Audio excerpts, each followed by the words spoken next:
Good afternoon, everyone. I'm Sujata, the Associate Director with Creating Values, and I welcome everyone for our webinar, that is quarantine webinar of today on the topic Top Priorities on People Agenda for 2021.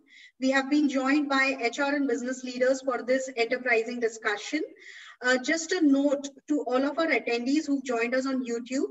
We will conduct a Q&A session towards the end of today's panel. So if you have any questions pertaining to this topic and for any of our speakers, please feel free to use the chat box on YouTube to share your questions. And on your behalf, I will direct those questions to specific speakers. Alternatively, you could also send us an email with your questions. And as I mentioned, I'll be the person who will be directing your questions to our speakers. So a quick introduction about Creating Values.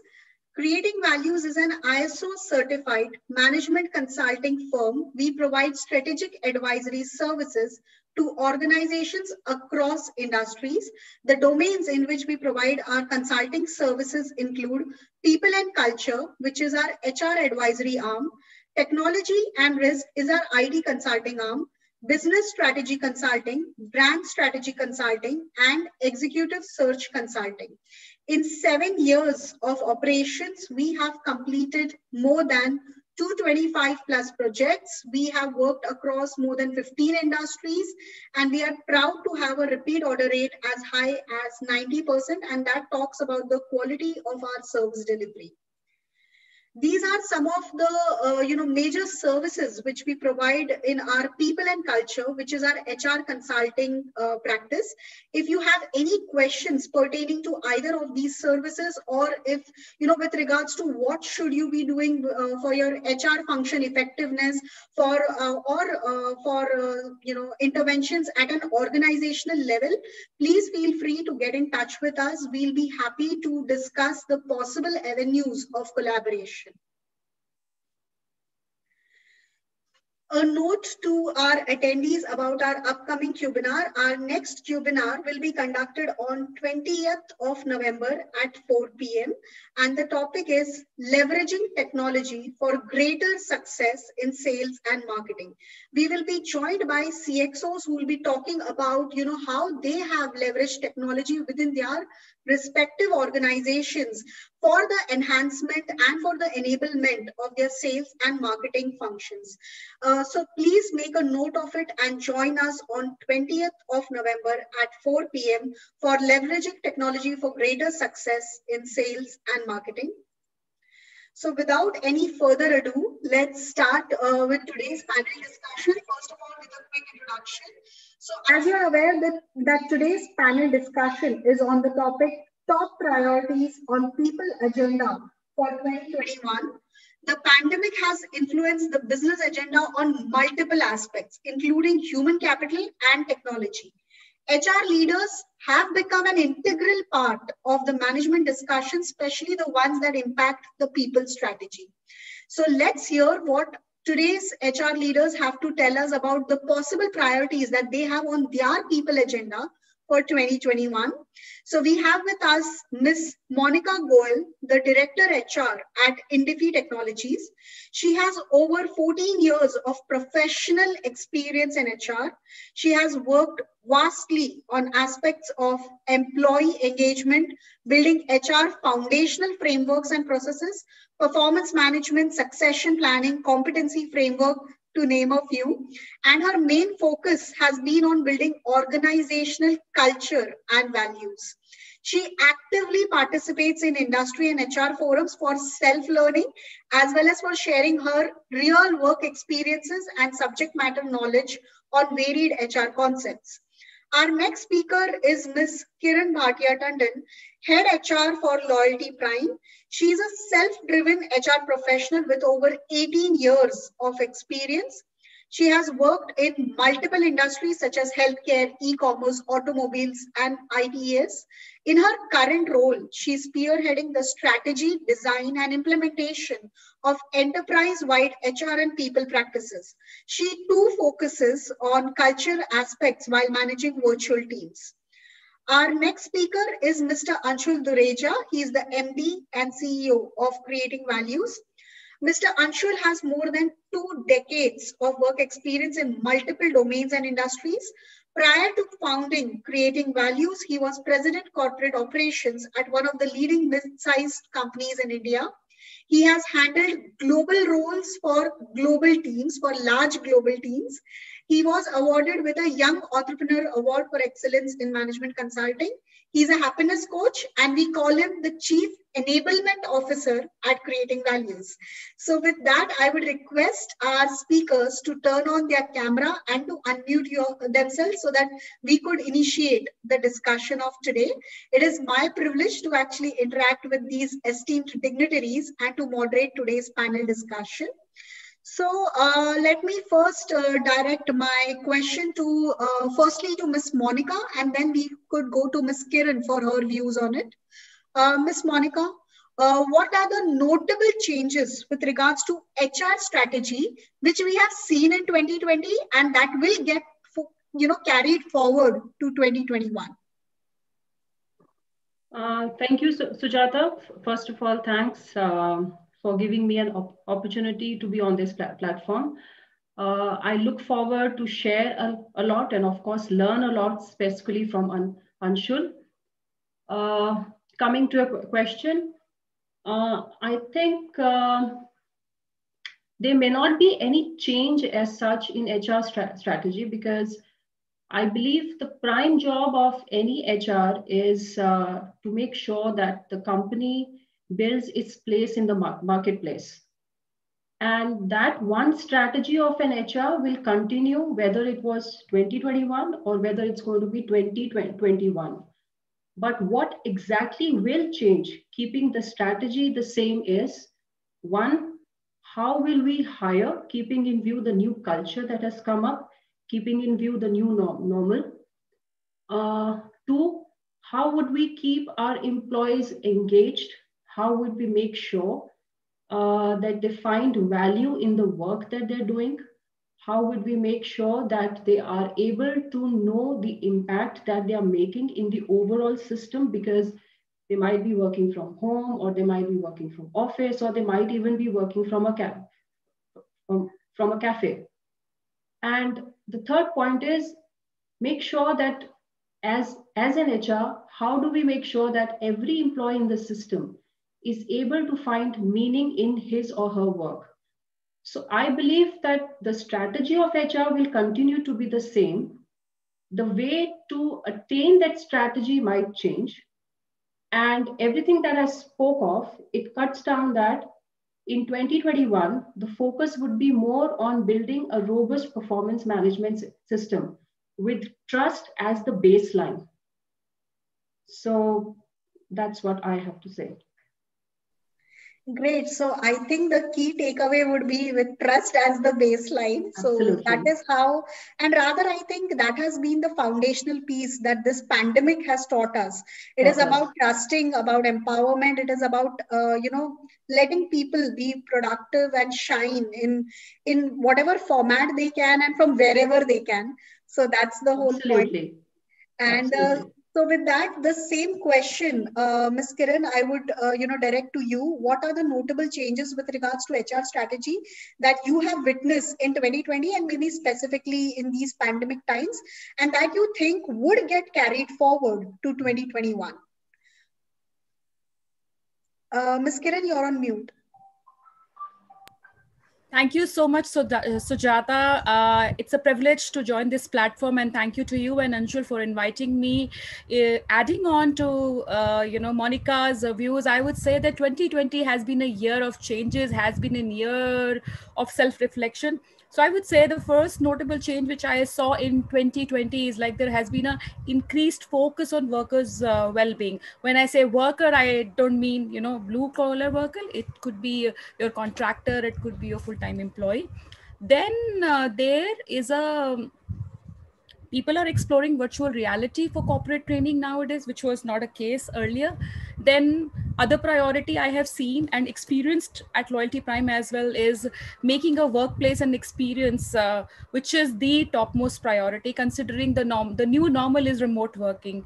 And now I think with yesterday's government news that all tech companies are required to be permanently working from home. So I think this becomes a topmost priority, which I also see, moving on to 2021. Other than that, I also see there is a lookout of new use cases for artificial intelligence, especially for HR.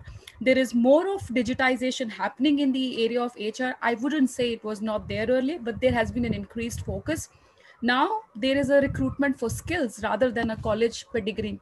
There is still a population which still, works towards, looking at college pedigrees, but the curve is changing. It's more on skills rather than the pedigree. Also, we as HR professionals are preparing for, humans plus bots as the new blended workforce. It's not going to be only bots, but it's going to be a blend of bots as well as humans working for us. And there is a focus on building an ethical artificial intelligence system. We have been using, soft skills, thinking skills, and digital skills in empowering our people. But with 2020, soft skills is the power skill for 2020. Now, like I said, that workforce experience will be the priority for 2021. Other than that, a modern, dynamic, and network organization, as flexibility is the key, will be another priority.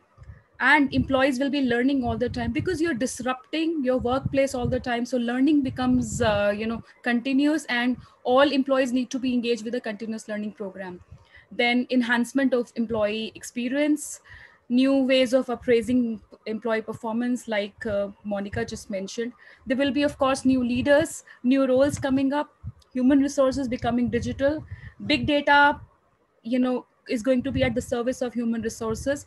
And then there is a huge focus coming on now inclusion and diversity. Now top of it, there will be a striking balance between machines and workers. And that's all I would like to say. Interesting take. In fact, yes, some of the points that you've mentioned has been on the forefront whenever these discussions have come up. That is when we talk about the digital transformation. So certainly, and one thing that I think we all should always speak whenever we are speaking on in digital terms, especially when we are talking about bots coming in, especially when we are talking about AI, ML, HR process automations, is that it's not that humans would become redundant, but rather the specific skills that would be required would change. So the competencies would change. So we have to continuously upskill ourselves and rather look at where are the value addition that humans can do and give away the, the mundane tasks that can get automated and bring in more efficiency. So these are some of the things that we have to be ready and we should readily embrace, because it's rightly said, either be the change or get changed. So why allow that external force to change you? Why not embrace it?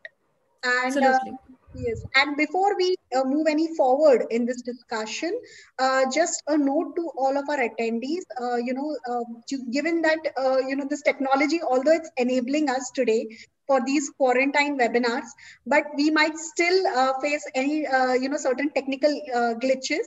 So in case something of such sort happens and if this session gets disrupted, please do not panic. We will re-log in and we will share the revised YouTube link with our attendees. So please take a note of it, and also a note to our speakers. If ever there's a technical issue at my end and whatever I say gets garbled, please feel free to jump in and to stop me, because I get a little carried away.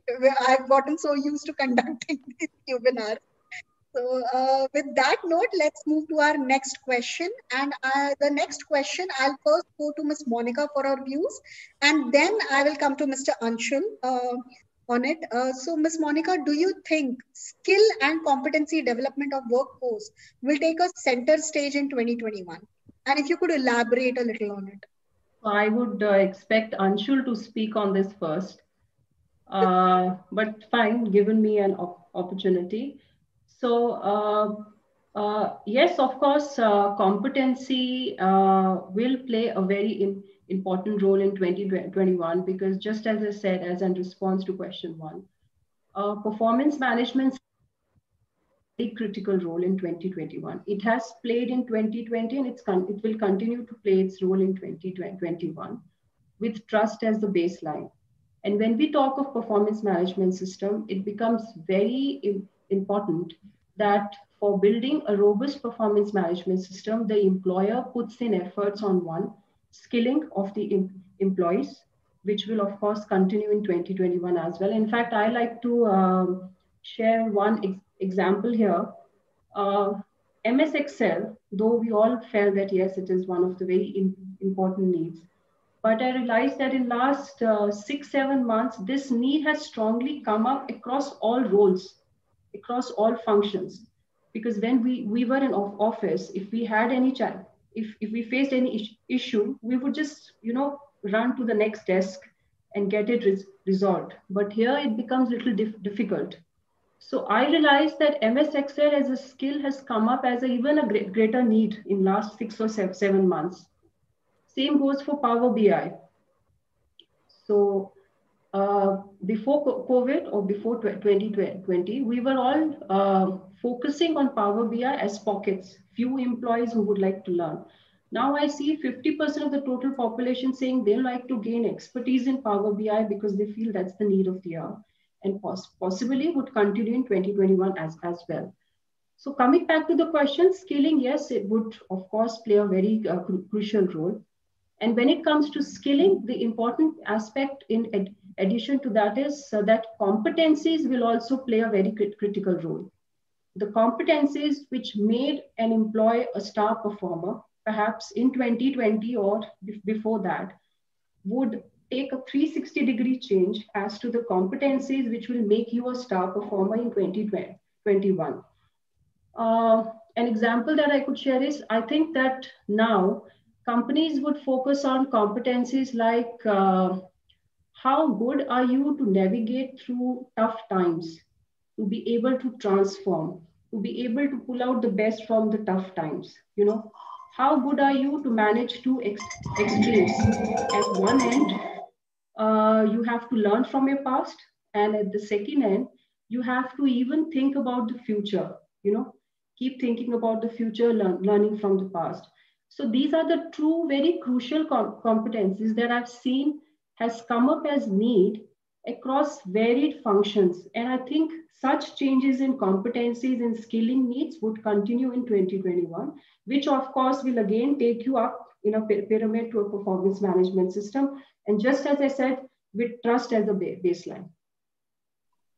Sure. Thank you, Ms. Monica. In fact, yes, you've rightly mentioned maybe the competencies that have currently also taken a forefront and would continue would be agility and, your someone's hold on change management process, someone who can work without supervision. So even that has become an important aspect, like it said, technical skills are easier to develop versus the behavioral competencies.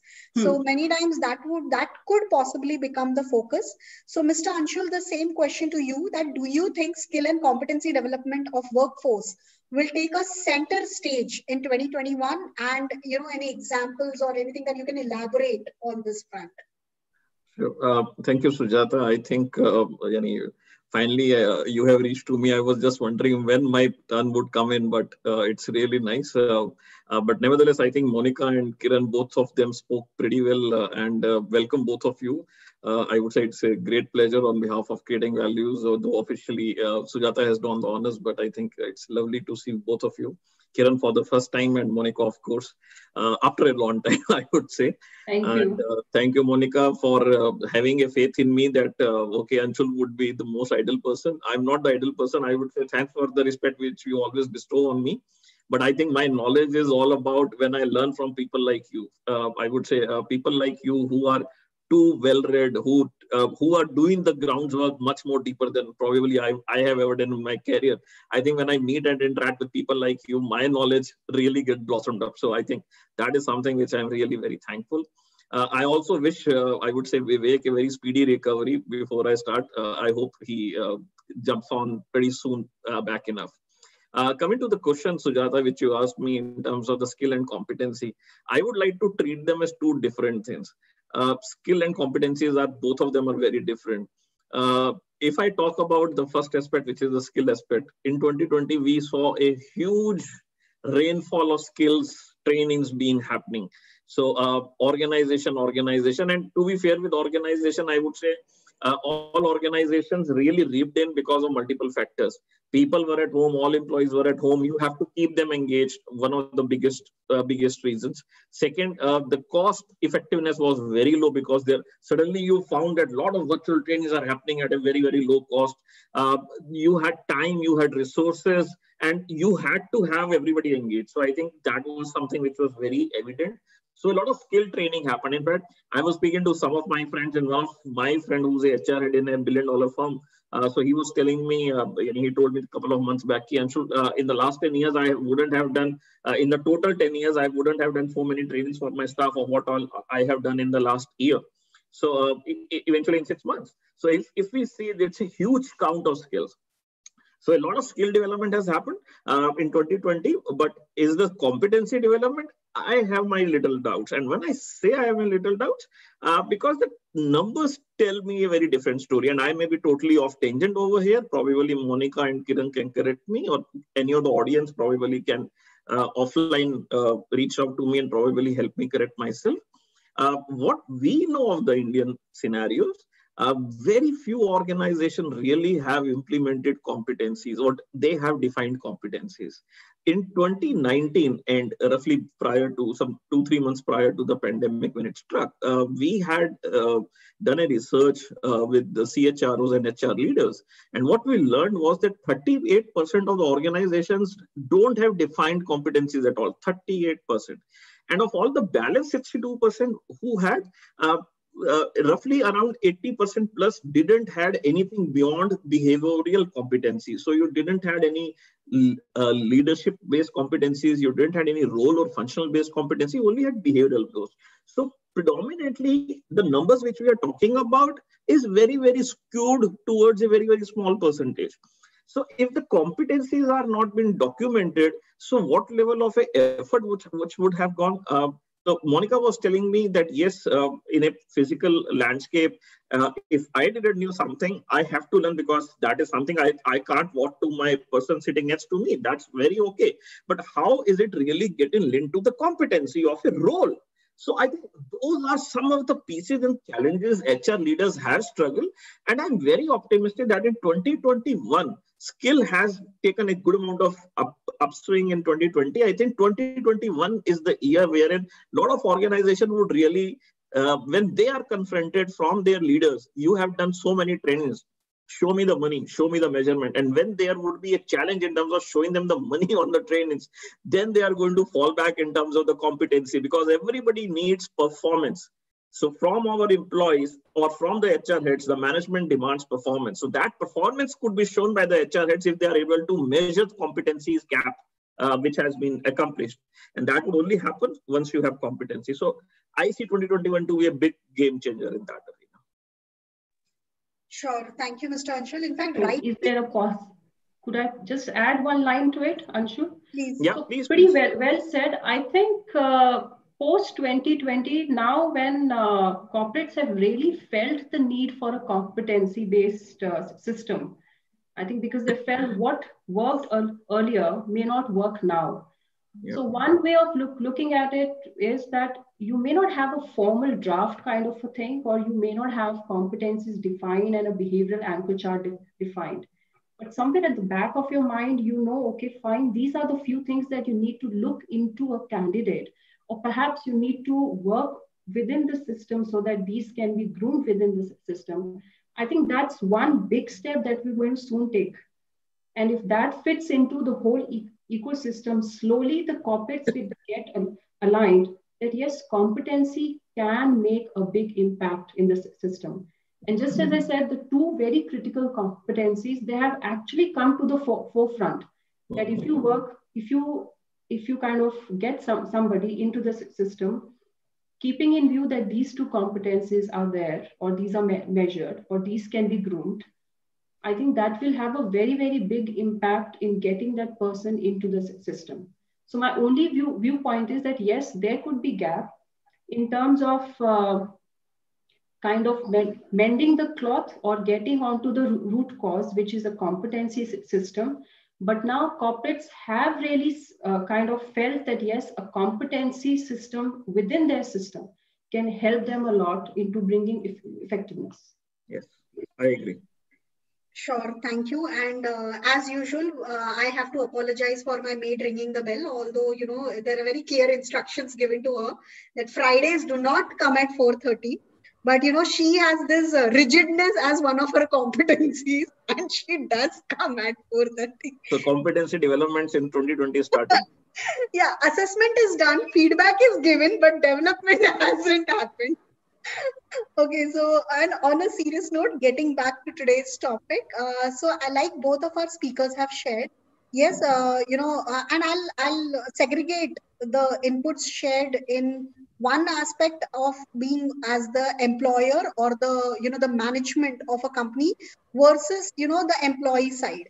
So if the management, like Mr. Anshul has rightly mentioned, would now talk about the ROI, the return on investment on all the skills L&D, programs that are happening, and competencies pave a good way for doing it. Because yes, there are very clearly, when you show the results of an assessment centers based on competencies, you've shown them the gaps that have been actually come out from a very rigorous and scientific methodology of assessment.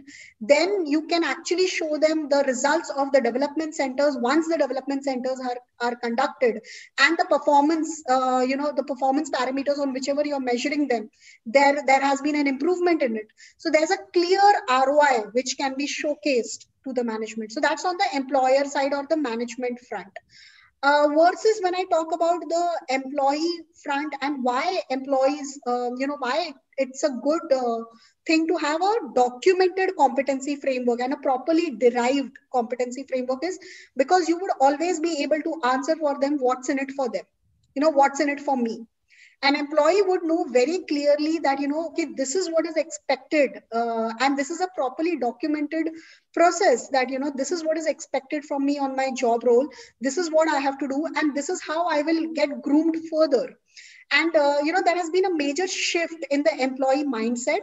Now, employees do not want to be told, or to be given orders that what exactly needs to be done. Rather, they want a more collaborative approach, even from the management's front. So if you have documented, procedures in place, documented competency frameworks in place, it's always easier to give a more comprehensive answer and a more black and white answer. So these are some of the things. And with that, let's move forward. And so I will direct my next question to Ms. Kiran first, and then we'll go back to Mr. Anshul. Ms. Kiran, will we see organizations in 2021 reshape the way that they lead change management? And how do you think that could happen? Actually, change has already begun. We have already spoken in the first two questions, and Anshul and Monica have described it very well, that skill development is the key in 2020, and ROI will be the aspect to look at in 2021. So definitely leading a change is, everyone will look at, the 2020 has been a year of investments, and how do we see the results? And I would say that it is going to be a continuous journey as far as change management is concerned, because a lot of initiatives have had their seeds sown in 2020 only. But how these changes will help employee and employer, I think that's what I'm going to talk about. With all the changes coming in so to start with the skill development and moving on, enhancement in competencies and revamp of your performance management system, realignment of goals, and it's not going to be a case where you would look for yearly goals. Now I think gone are those days. New ways of recruiting. Your talent pipeline has enhanced. You're no longer restricted to hire from the same geography. You can hire anywhere in the world. And all for an employer, the benefits will have a bigger talent pipeline, and then enhanced employee engagement. It will also, increase sustainability and long-standing impact with all the changes which are coming in. And I'm sorry, I think I've taken a little U-turn from your question, but your question has actually been answered in the first two questions. So just adding, creating some value in question number 3, actually. Sure. Thank you so much for creating values in question number 3. And also, Mr. Anshul, the same question to you. What do you have to say about the Sorry, change? I will just complete. I didn't complete, so I just added a filler. I'm sorry, Anshul. No. So, there will be an increased sustainability and long-standing impact and increased return on change investment. I would not say return on investment. It is an increased return on change investment. As an employee, how will they think it will get benefited? There is an enhanced involvement in the implementation of the change management initiatives. There is a reduced stress and a great sense of control. There is more flexibility in working. And people who are job seekers or people who are looking to change, they have a vast window to look at jobs from a job seeker perspective. And over to you, Anshul, now.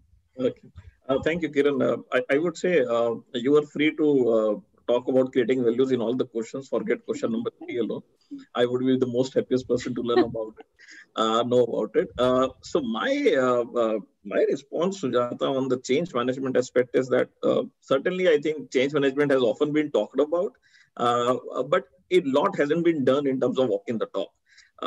And there are some dilemmas also, I would say. Now organizations are really taking it up, but there are still doubts. There are some beliefs, I think, which needs to be shaken up. And I would talk about some of them.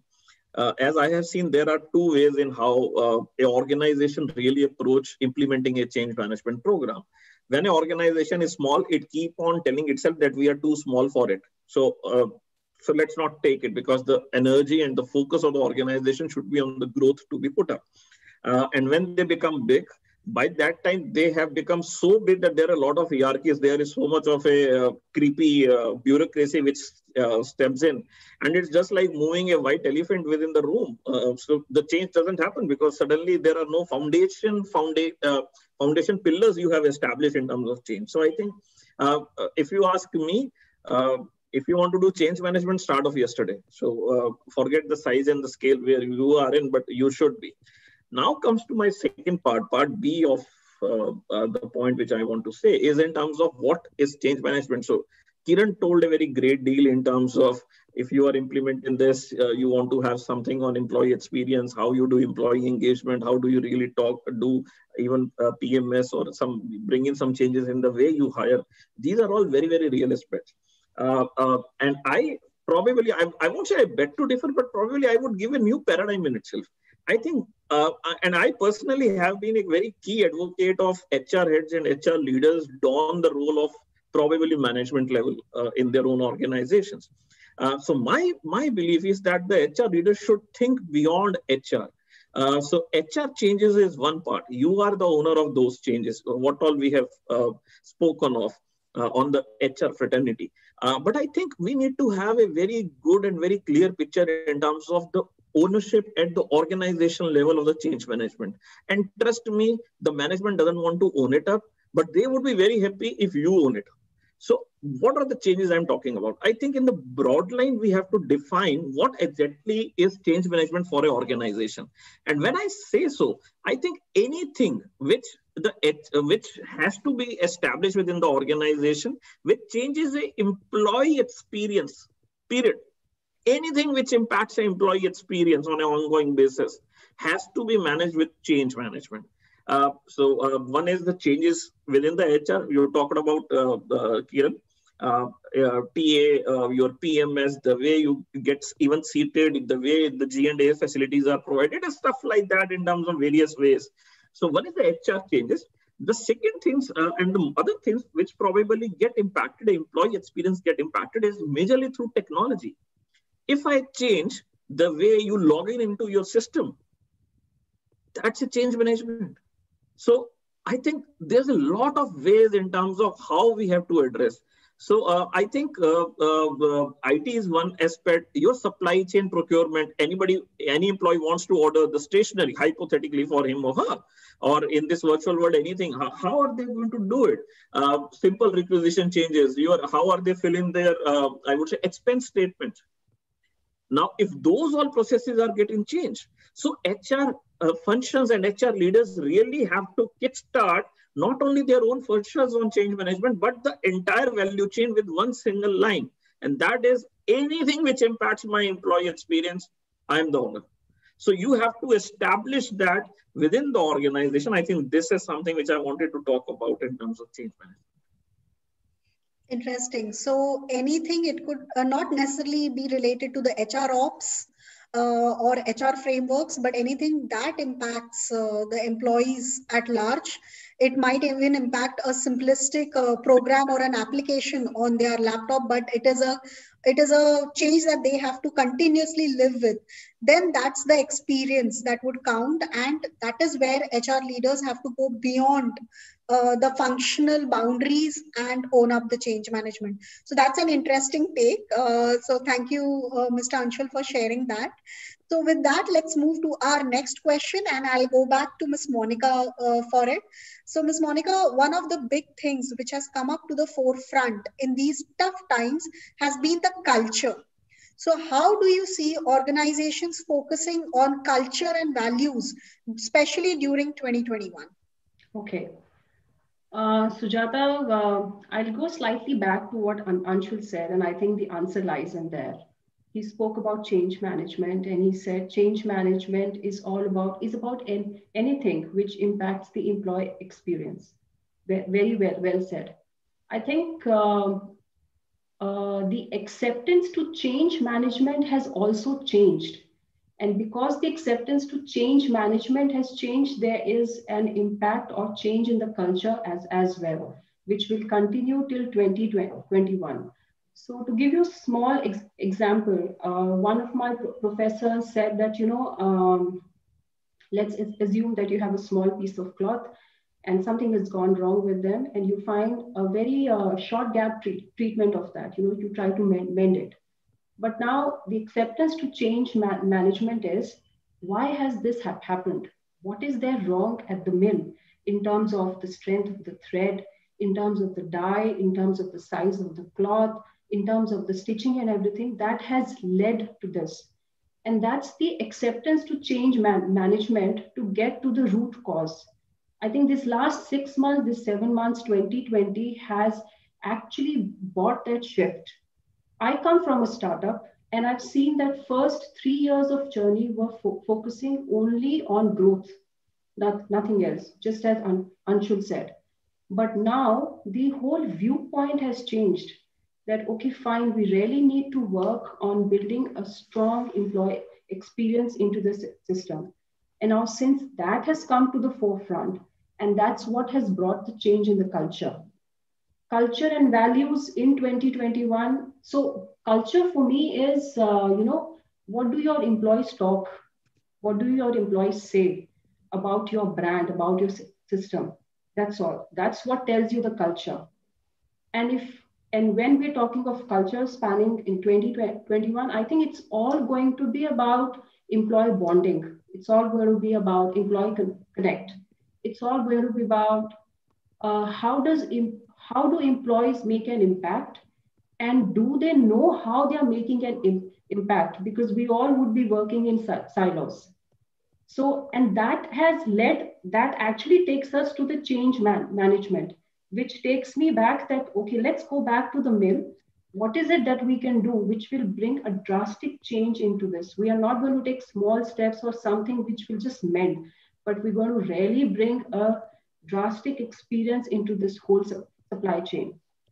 On the values front, I have always felt that for a corporate, values are very dear, and be it 2020, be it normal times, be it the usual times which were before 2020, I think we always took decisions based on values, and they were always close to us. But I think one of the values that will come very strongly, or that has come very strongly, is the trust, which I spoke of. I think that is one value which has really come very strongly. Trust, in the sense that I have trust on my leader, that, you know, during these tough times, my leader would be able to help me sail the ship, and we would come out shining. You know, we would be back, and we would be able to build in our numbers, our business would grow.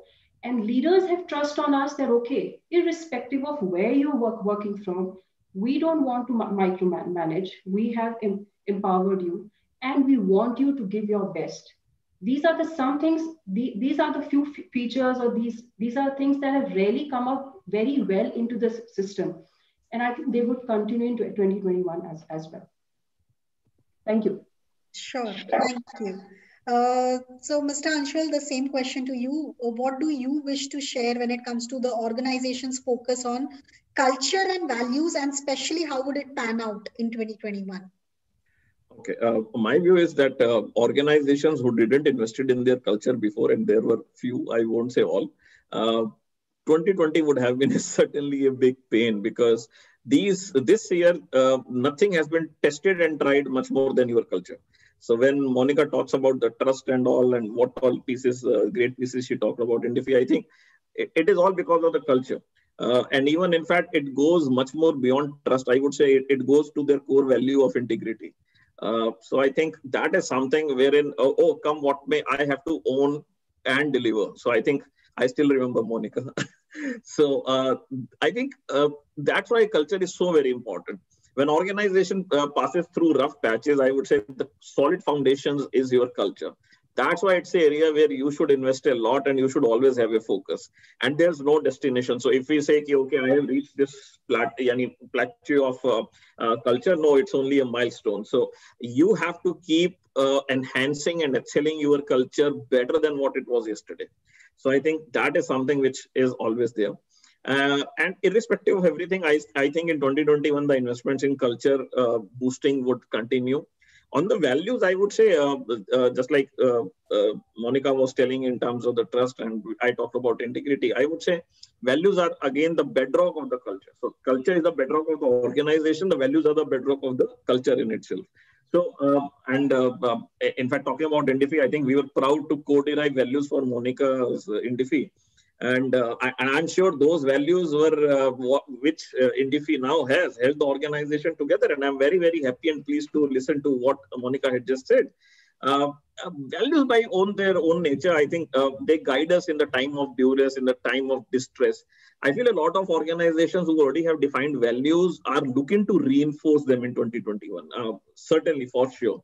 An organization who don't have them, they probably might be looking ahead in terms of building them. And there's a third category also, organization who have values, but they don't have their, I would say, behaviors defined. So probably, I think they have a half-baked values, as I say. So probably they might go for the full hog in 2021.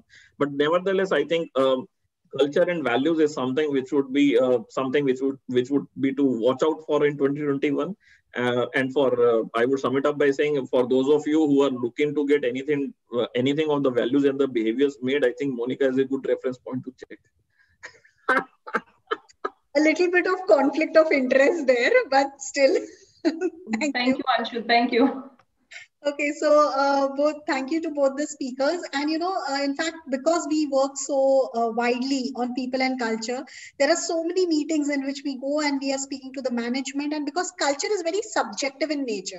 And like Ms. Monica has rightly mentioned, what is culture? It is ultimately maybe what people talk about the company, and not necessarily they'll be talking to the management about what they think of the culture.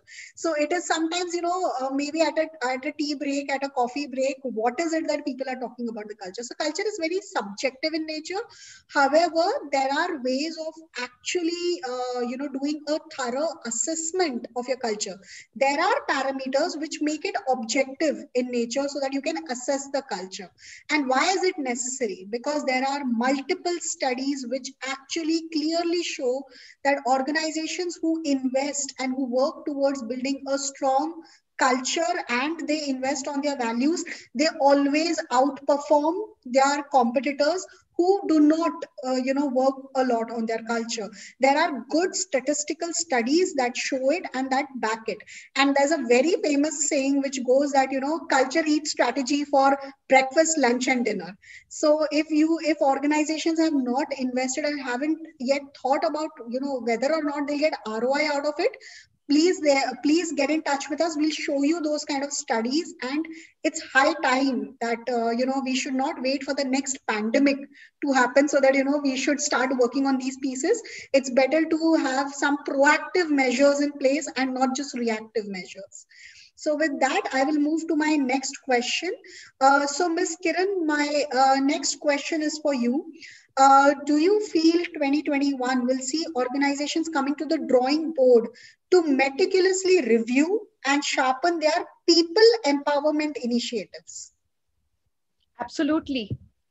There has been, while the leaders have been on the drawing board this year as well, but I think I will continue to see them in 2021 as well. The key to happy and productive employees is make sure that they feel important in their role. And to that, the key is to empower your own people. Now, what could be some of the predictions, in sharpening the people empowerment initiatives? One could be, as Monica and Anshul rightly said, that demonstrating your trust, communicating a clear vision.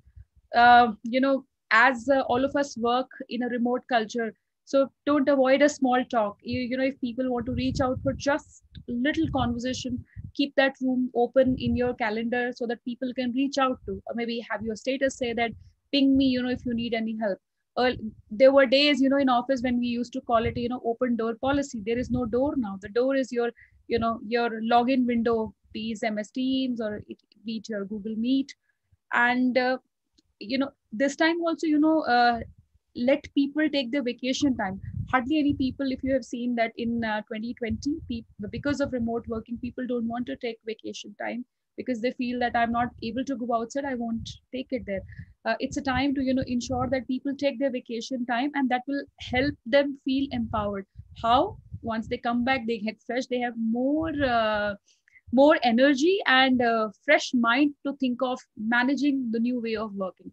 While this has been getting settled from the last 6 months, I would say that it will also inspire their creative thinking.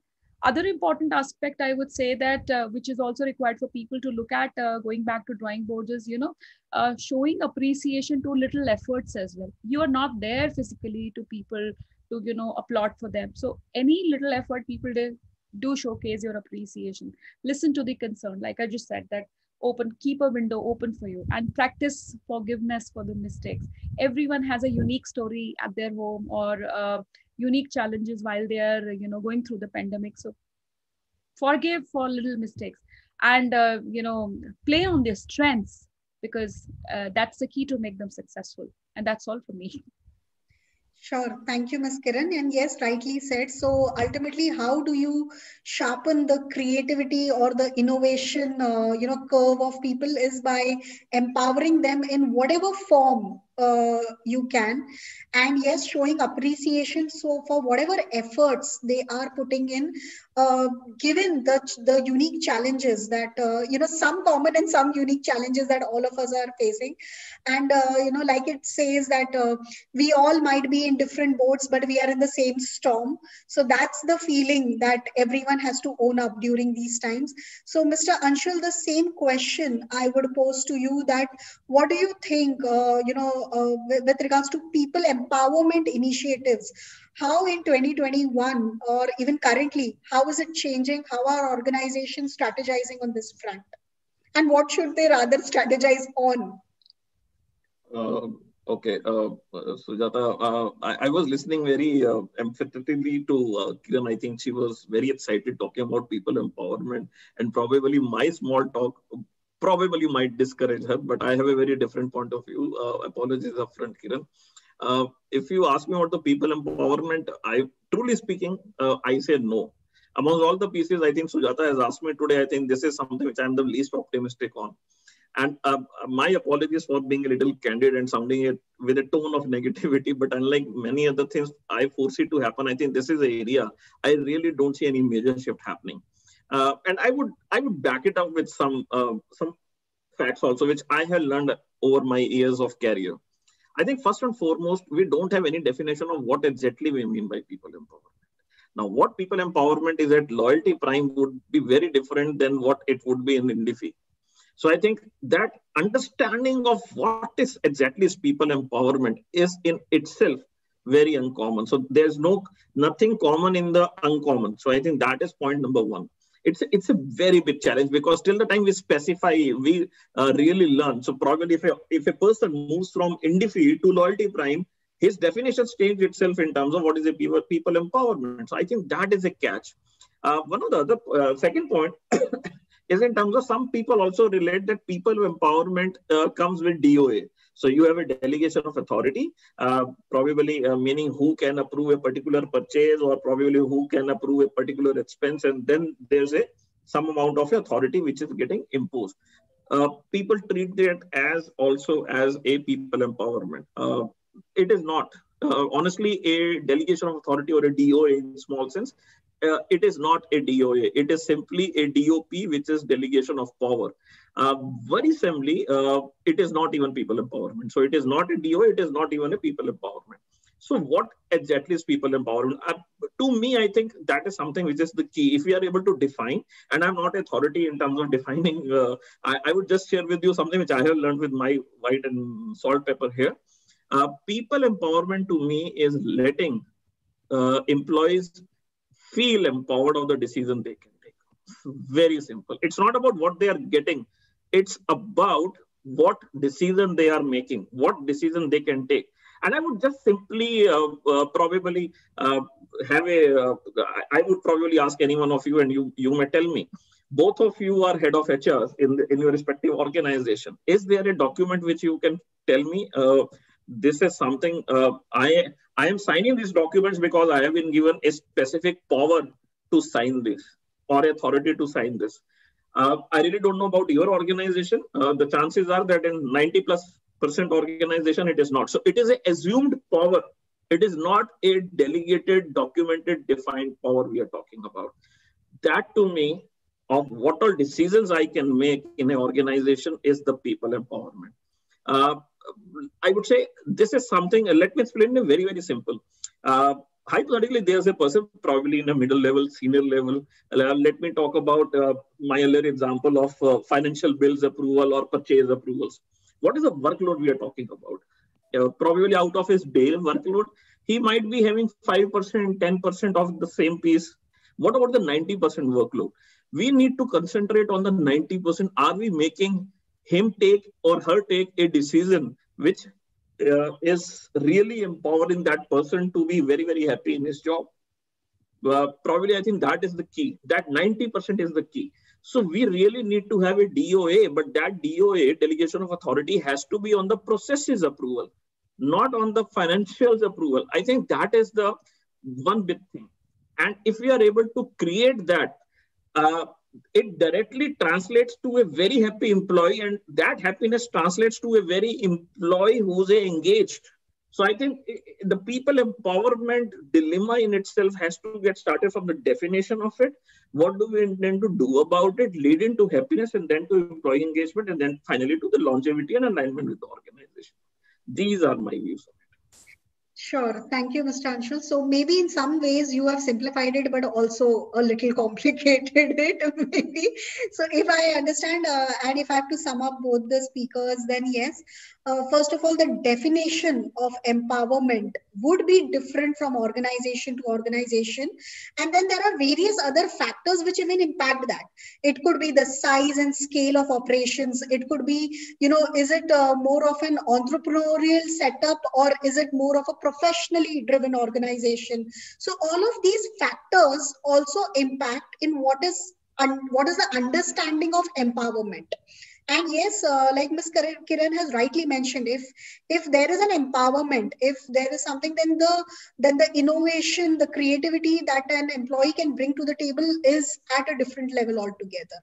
And like Mr. Anshul has rightly said, let's move away from having assumed power to documented power.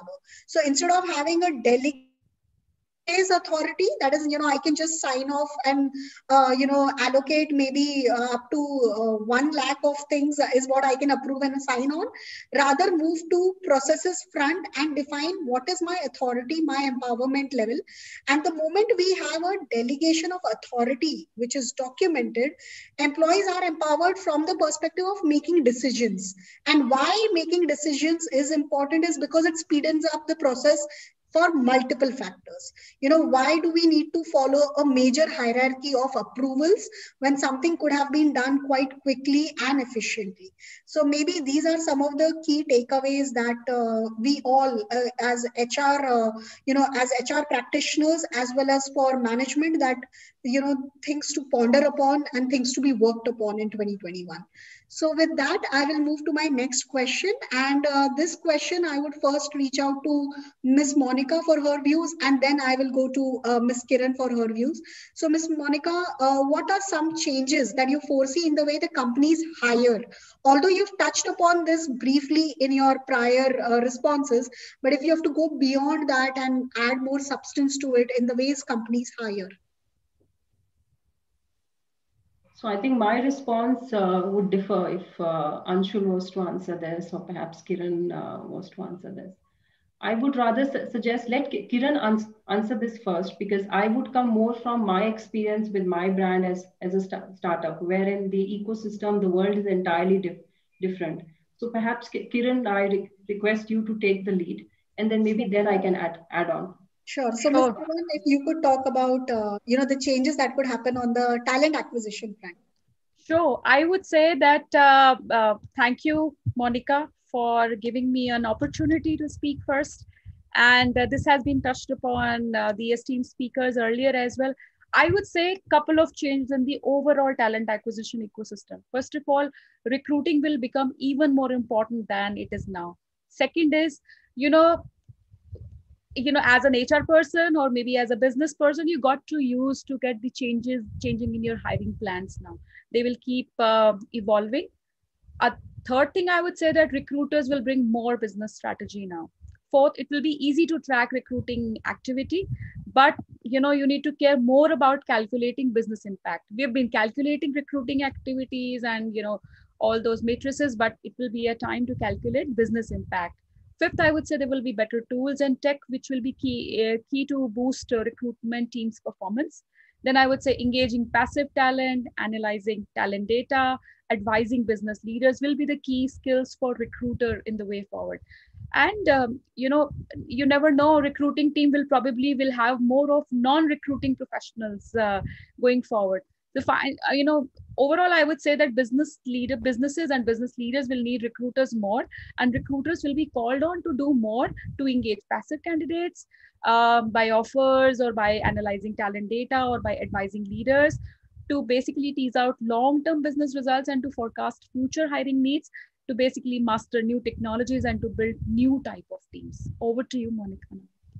Sure. So now, Ms. Monica, from your that was really well said.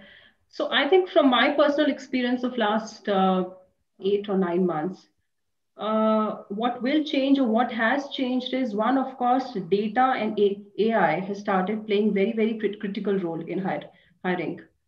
Second is that perhaps we never focused on HR strategy so much that we've started doing it now, and we are aligning all our hiring to it. I think that's one bigger change that has happened, because now the focus is, let's maintain the same productivity, but with very lean staffing. So whosoever you get into the system to fit into the role, make sure that you're able to get best out of him or her, and he or she is able to bring value to the table. The third, I feel, of course, which I've been talking of, is that hiring will become very competency driven. And I think there were some of the competencies which I mentioned. Which of course, they cut across the function, they cut across the roles. So I feel these are kind of 3 things that have really changed. Though, in terms of process, I have not felt much of change. The only thing is that, okay, fine, earlier you used to take care of, they were face-to-face, but now it's mostly online. But changes in terms of data, AI, competencies, that has drastically moved the table. That's it. Thank you. Great. Thank you to both the speakers. And yes, rightly mentioned, the use of technology is on the forefront. That's like a given. So, and it's not just about the platform to facilitate interviewing and onboarding, but it is also the use of technology from the perspective of doing better data analytics. So from where exactly are you going to collect the data? Where is it that the trends and the insights can be pulled out with regards to talent acquisition? So yes, these are some of the very important aspects. And like Ms. Monica has rightly mentioned, it is about the competencies. So now organizations, even if they may not have documented competencies, they've started at least, mentally assessing prospective candidates for the major competencies such as agility and change management, like we've discussed earlier. So these are some of the major shifts. And like Ms. Kiran has touched upon an important aspect, that now recruiters would also be working more from the aspect of how do you engage passive candidates, because we also conduct several studies, and we've seen that more than 80% of the workforce or the talent which is available is actually passive candidates. It forms of passive candidates, and only 15 to 20% the pool are the people who are actively looking for a job change. So it's not the 15 or 20% that now organizations need to focus on, because they are any which ways, approaching you on the same, and they are responding to your efforts to reach out. However, what about the passive candidates, and how shall we engage and create a talent pool basis them? So these could be some of the major shifts in how the talent acquisition strategy could pan out in 2021. So with that, I will move to my next question. And this is the last question in our, for our panel discussion before we move to the Q&A round. I will keep this question common to all the panelists. This is like, addressing the elephant in the room. So let's keep it common to all the panelists. So maybe we could, follow the sequence of Ms. Monica, then Ms. Kiran, and finally Mr. Anshul sharing his views on it. So Ms. Monica, digital transformation for HR. What is the most important aspect that companies will work on? So again, my answer will be based on my personal experience in last 10 months or so. Digital transformation, I think for an HR is making use of data and tech. And the focus going forward would be, how would you make use of this data and tech to create employee connect in this system, to ensure that the employee finds meaning in the work, to ensure that he or she is getting regular feedback in the system, and what's the overall happiness in the system. That's where digital transformations would play a role. Second is, just as I said in the first question itself, how would you drive performance through data and tech? Because now we're all working in silos, different places. How would you make sure that each one of us is collaborating and working towards achievement of common goals?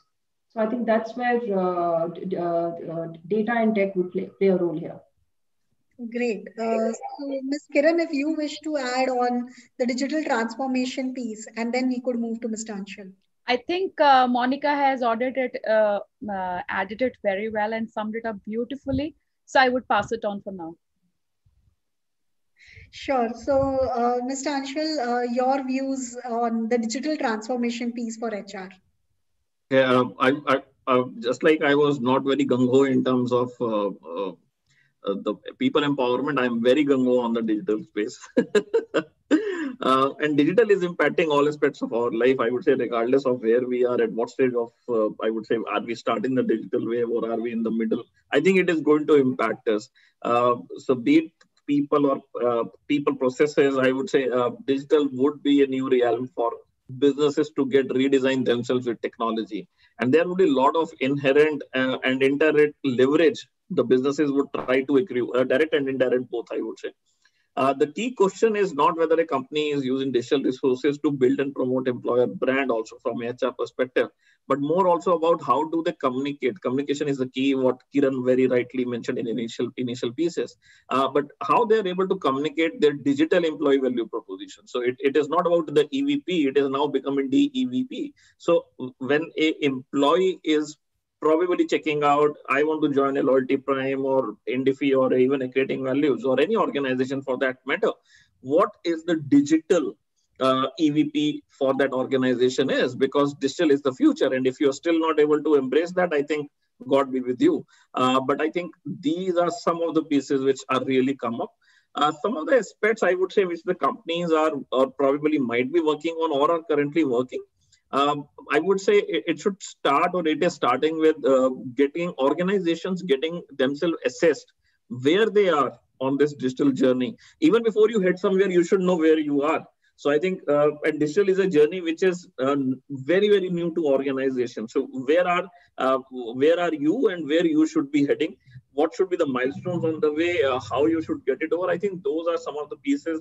Now, this assessment should be the point number one. The next big thing should be about the employee experience, and employee experience has multiple pieces now. So when I talk about employee experience, so you have lots of sunrise technologies. Kabhi mujhe lagta hai ki I shouldn't be calling sunrise anymore because they are already here. But yes, for the good benefit, these are still sunrise. Artificial intelligence, machine learning, robotics is there, chatbots is there, your blockchains are there. Eventually, I would say what we are going to see, and if I have to define what is a digital HR is going to be all around, I think it is going to be around three broad things. And again, caveat, just like Monica always says, my experience, I would also raise my hand and say my experience. So three things I think digital HR is going to be, and probably it's worth noting. I think, again, coming to me, coming from my own experiences, digital HR is going to be known as something which is making life simpler and predictable for both employers and employees. So when I would say Kiran was talking a great deal, and I really acknowledge those hiring and TA pieces which she talked about. I think when you mix it up with the digital way, I think how do you do decision making based on predictability? I think that is something which is going to be very, very important. So the point number one for me, making life simpler and predictable for both employers and employees. Point number two, I think it is going to help HR functions and leaderships take decision with predictive data analysis. Sujata, you were talking about data analysis. I would say more than data analysis, it is a predictiveness of the data analysis. So I don't want to take a decision even now. I want a prediction to be thrown up into my system. If this is the probability of anything which is going wrong or going right, and now you take a decision. I want to make smart decision based on the smart predictive data analysis which is coming, and it should be pushed. It shouldn't be pulled. I think this is all digital is all about. And the third piece to me in digital is all about being very, very transparent. So no more PMSs. Jahan pe, there has always been, when we started our career, shroud of mysteries always. So transparency and speed is something which is going to be the third virtue of a digital HR. And it is not going to be इनमें से कौन सा होगा, कौन सा नहीं होगा. I think the answer is it's not which one or if which one, it has to be when. So organizations have to decide on their times when they want to get access, when do they want to have a digital strategy being built for their HR functions, and number three, when do they want to start those journey. I think these are the three broad pieces. And bottom line, as I said very upfrontly, I'm very, very optimistic on the digital front. Great. Thank you, Mr. Anshul. In fact, one overly done joke in these times is that there was a survey that was rolled out that who drives the digital transformation strategy for your organization? Is it the CEO, is this the CDO, or is it the COVID? Anshul, you should not crack the joke right at the front. I created that joke for you. Yeah, so ultimately, yes, it was COVID. It was pandemic that has moved the organizations to work on the digital transformation roadmap. And like Mr. Anshul has mentioned that, yes, even to build a strategy for your digital transformation, first of all, you need to assess where do you stand currently. Without even knowing that where are you currently, how can you, chart a map of where do you wish to go? So that's the whole point. That's always the starting point and the hygiene point. So with this, we are closer to, the discussion that we were to conduct today prior to be moving to the Q&A session. Just a second. Yeah. Just once again, a reminder to all of our attendees that on 20th of November, we will be conducting our next Cubinar. Earlier we were doing our Cubinars weekly, but now we understand the challenges that offices have opened up. So we've started doing these fortnightly. But please stay tuned for it and join us on 20th of November and listen to CXOs talk about how they are leveraging technology to enhance the sales and marketing functions. So make a note of it, join us for the same. So with that, we will move to the Q&A session of today. We had actually pre-received certain questions from our registered attendees and the people who have been regular with us for these Cubinars. So I will direct these questions one by one. I'll try to map a speaker with the question, but please, for the other speakers, please feel free to jump in to add more value. If you think, even though the question might not be directed to you, if you think there are, certain use case studies that you can talk about or your own experiences, please feel free. So let's start with the first question, and maybe we could ask Ms. Kiran this question.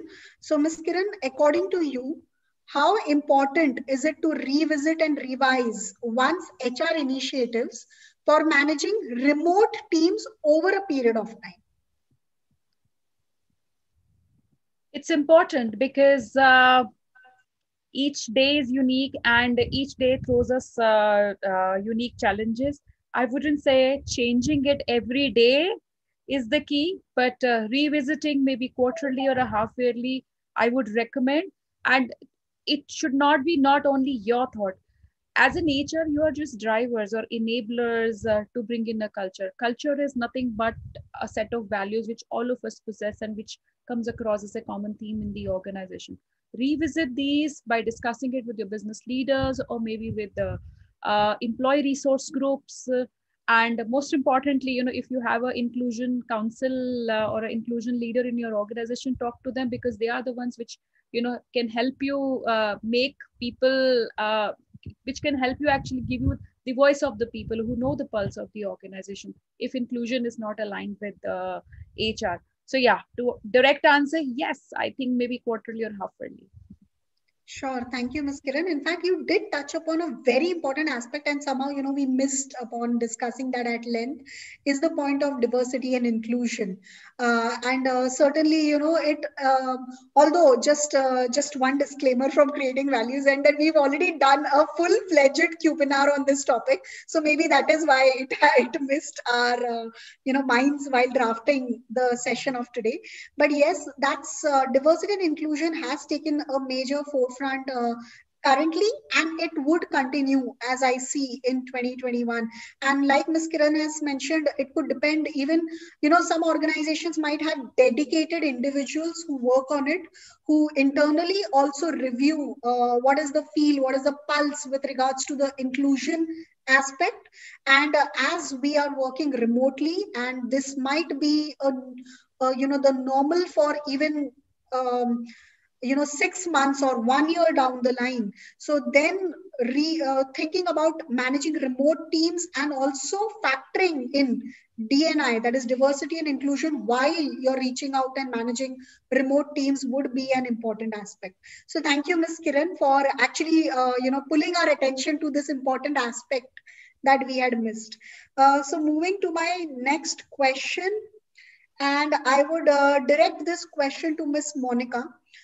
Ms. Monica, do you feel that organizations need to also sharpen their focus on employee experience that enhances the level of personalization? I think that was always there, not just now or specific in these times. sharpening employee experience, that was always the need of the hour. Possibly now it could be greater because of these what should I say? Because of these COVID times, of course, because of this crisis, you have one person working from a cafe, the other one working from home, the third one working from office. But yes, because of that. But I think just as I said, employee experience and sharpen or kind of make sure that you take initiatives to improve on employee experience. It was always there, and now the focus would be more because of these times. But what about, the main question, or rather the focus seemed to be on the level of personalization. So how can organizations, personalize employee experience? So I could possibly share one good example. 23rd March, when COVID-19, because of COVID-19, the lockdown started, I think I noticed almost every HR to give a call to the employee and ask the first question, kahan pe ho, kaise ho, and I hope things are fine. Just stay calm. The lockdown is here. It won't last long. And take care of your health. I think that was the biggest personal connect that happened during these last times. There could have been times in the past when you really never showcase those kind of stuff in the past, but now HR has really learned that this kind of connect, it really helps you to build a bond, a strong culture in the system. And taking that as a study, I think, yes, of course, if you can do something to sharpen this, why not? Certainly. Thank you, Ms. Monica. So we have one last question, and Mr. Anshul, if you can, share your views on it. And it's a little bit directed question. So, especially from an Indian context, firms often find it difficult to measure the business value of HR interventions. So, what can HR leaders do to mitigate this eternal challenge that they have? Let me have a first cross question to you. Why all questions have been asked in the last to me? I thought I'll keep the more pointed and tricky question to you because they give me also learnings. Thank you. I would say how the business value of HR, and that is something which I have seen. Even I used to struggle a lot when I was the chief people officer. But over a period of time, I think things have become very, very different. Monica, I think there is some issue that you were in terms of the battery. No problem. I think it was really. You want to say something, Monica? Just give me one minute. I'll rush to the other room and get my Sure. Get my charger. Just 1 minute. So continuing on what I'm saying, I would say in terms of the business value. It used to be always a challenge, but now I think there's a lot amount of ways. So what we guys used to do, and probably some of you are old timers who are watching this and my co-speakers, we used to run HR very traditional way. I think with the advent of technology, with a lot amount of technologies being used, those business values could easily be determined, and it's much more quicker. When I'm talking about predictive data analysis, so how do you really move and bring data into the HR ecosystem? I think that creates a lot of templates for a business value to be taken out. Number two is in terms of HR branding. I would say very, very often I have found that HR leaders don't put too much of effort in terms of HR branding, which I think there should be. When I talk about business value, just like and from I would say start of the session, I found Kiran to be really, really very sharp in terms of when it comes around acquisition, talent acquisition and recruitments and all. So probably that is one of the core pieces she works on currently, and that is something which is there. Now, can we change a little bit for organization? So if I'm in an organization and my responsibility, which has been given to me by my head of HR, is in terms of talent acquisition. Now for me, if I am able to create a brand of HR and create a brand of an employer, probably I'm going to get good amount of talent for my organization. I'm able to create a niche for my organization, which is apart from the what marketing team does. So there is a lot of initiatives which I can do or I should do in terms of ensuring that the business value of the investment on HR is really visible. I think these are some of the pieces, and then the list is huge. But there are no dearth with the new technologies which are available that you could create a value for your businesses. And the second is in terms of stuff like branding, and the third could be in terms of not coming from a perspective that you are too small or too big. I think you should do anything and everything in HR as of yesterday. That is my mantra of creating a business value. And yes, one last piece, which is very, very sorry, Sujata, one last 1 minute. I would say, relating with business value, what organizations really, of how much I am aware of, what business leaders, the management force really demands from HR is in terms of helping them supply good talent, helping them manage those talent, and helping them build a peak performing culture, which is focused in terms of scaling business growth. I think these three things, broadly speaking. Now, how could HR do effectively all of these things is only through one piece, and that is get your competencies defined and get those people assessed, run development centers. Trust me, if you do it comprehensively for 2 years, you as HR leaders would be in a much, much better shape only by doing this twin exercise. So my vote is on this. And this is something which not many organizations really go for. But if you can believe in me, probably you could not do the full hog. You can just pick up a pilot, do it. Competency and assessment centers, the amount of intrinsic value it is going to create for your business, humongous.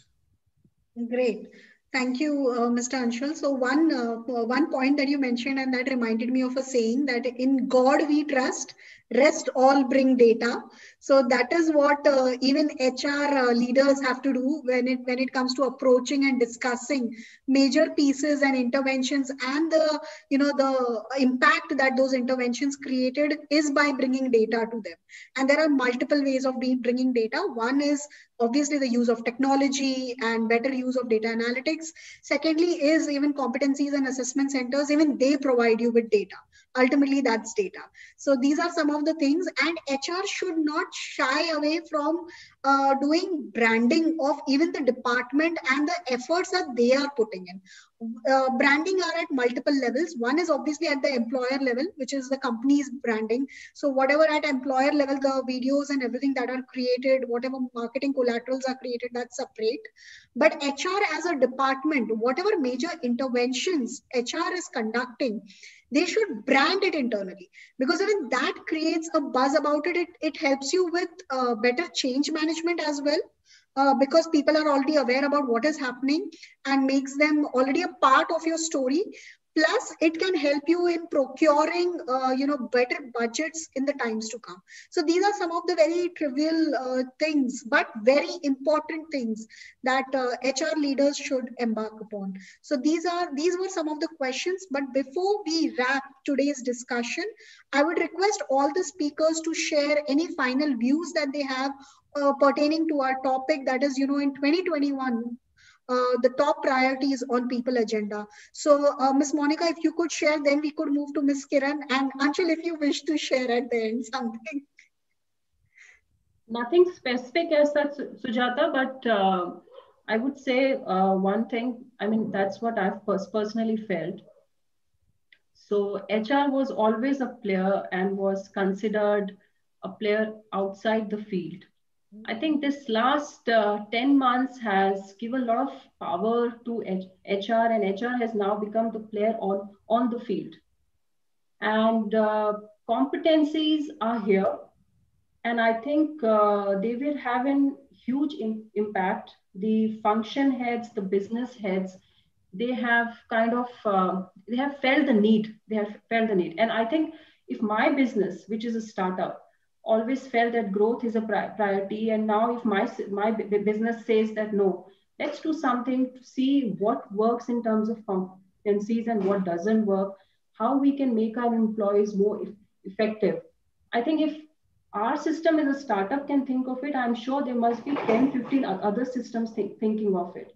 So I think competencies are here. They have come in the air, they've come in the news, and they will make a big impact into 2021. Great, thank you. So, Ms. Kiran, your views, your final concluding views on the topic. I would like Mr. Anshul to speak first. I would be a leader from the end. Okay, so Mr. Anshul, finally you have your opportunity to not go last, and please, but you're on mute. Mr. Anshul, you're on mute. Thank you, Kiran. And whenever we are going to meet after this pandemic, I am going to bring a box of chocolates for you for this. Thank you. Okay, so my take, I would say, pandemic has opened up a great deal. I would say the way we used to think of HR, and Monica was bang on in terms of what HR used to be perceived as and what HR really is doing nowadays. I think she talked a lot of sense. My 2-3 pieces, which I feel as a summary note, I think we really are blessed to have, I would say, a opportunity like this. The way people used to be perceiving HR, I would say our HR perspectives also have to change and get aligned. You asked very, I would say, pertinent questions, change management, people empowerment. I think we really need to walk the talk on terms of those pieces.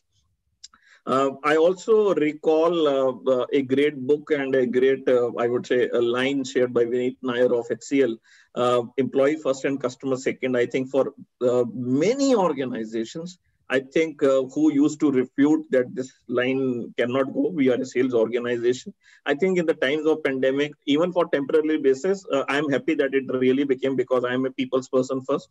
So I think employees really are the core of your organization, and employees are those people who would really bring the growth and the scale of the businesses of your organization. So we really need to trust. Trust is an important piece right from start. I think we are talking about it. And I think the third most important piece is that we really need to see how well, I would say, we are going to create the experience of an employee, whether he or she is with us for 3 months or 30 years, doesn't matter. Of how much time he or she stays with us, I think that employee experience matters a lot. So our focus should be in terms of creating value for the organization and for that employee who is believing in, who is having a trust in our commitment to make this organization wherever we are a much more better place to work.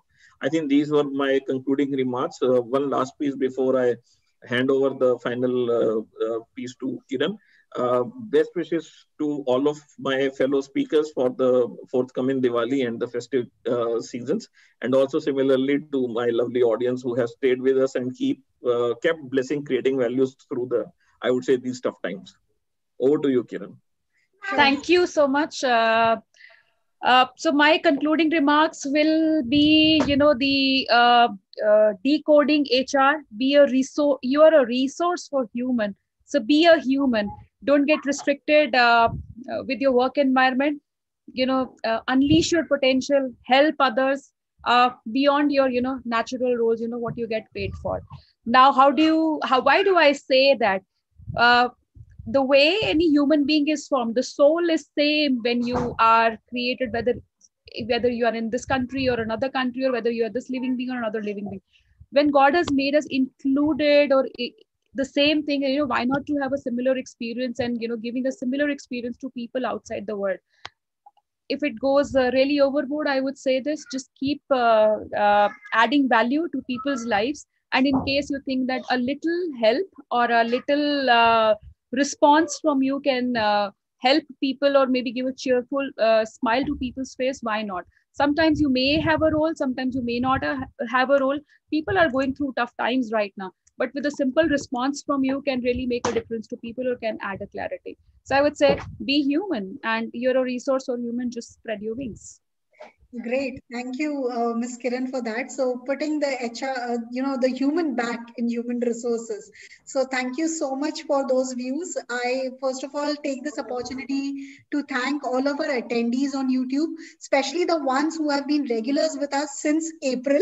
So I can't believe that it has been so many months that we have been conducting these quarantine webinars, and people have given us so much love and acceptance on this platform. Thank you so much to our attendees.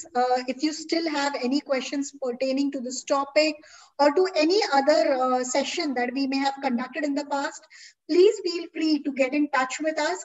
We will make sure that, we try to get you, insights and learnings from whoever had been the speaker on the respective panel or from other industry leaders for your pertinent questions. So thank you so much to all the attendees. Now I finally take this opportunity to thank all of our speakers. I always maintain this, that more than the learnings and the insights and the experiences that you've shared, it is the valuable time that you have given us during these, difficult times, especially because this time has actually taught us how essential and how important time is. So thank you so much to all of our speakers for giving us your valuable time and learning. Certainly, I can't thank you enough for that. So with that, it is Creating Values Cubinar Friday signing off for today. Hope to see you all back on 20th of November with our next Cubinar. Thank you so much. Thank you, Sujata, for a wonderful moderation. And thank you, Kiran and Monica, for the lovely thoughts you shared.